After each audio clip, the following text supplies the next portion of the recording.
pupillage application season, notably one of the most important application seasons of any aspiring barrister's career, with the word count often making you feel limited in what you can say.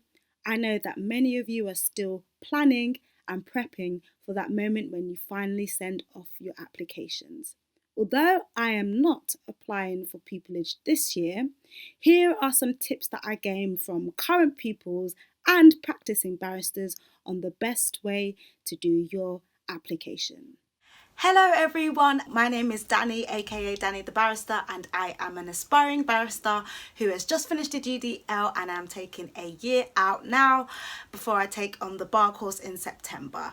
Now today's video is going to be about pupillage applications. So over here I will place everything that I'll be talking about in this video as well as the things that I'll be discussing in the video on my channel. So remember to like this video if you like these kind of videos, and subscribe to lawcareers.net and run over to my channel as well and subscribe over there because I'd really appreciate that as well.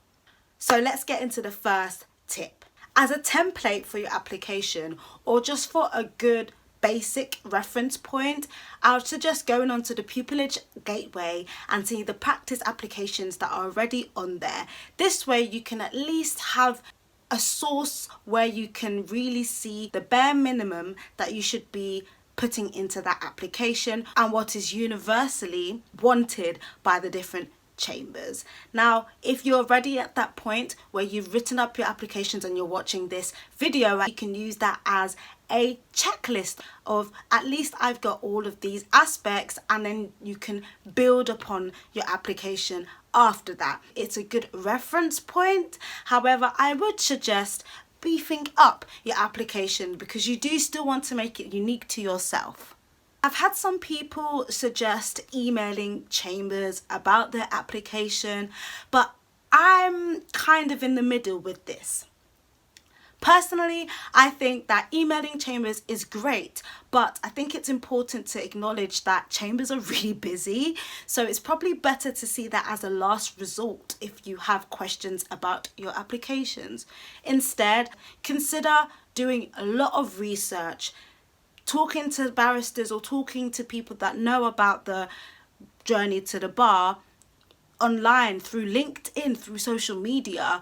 Really exhaust your research process so that if you do feel like you want to email chambers, that is probably the last resort. This is, again, my opinion, and you might feel like it's the best step for you to email the chambers because it's a question that you have not been able to figure out yourself. This is one that everybody seems to know, but sometimes with the pressure of doing applications while still studying and having other responsibilities can sometimes make you forget this. But always remember to put legal experience as well as non-legal experience. You want to show that you have a lot of transferable skills and that you are a multifaceted person that will be able to cope with the changes and ebbs and flows of the role of a barrister in that chambers, and make sure you pair up that experience with the things that you've researched into that chambers. So important to show that you are more than just someone that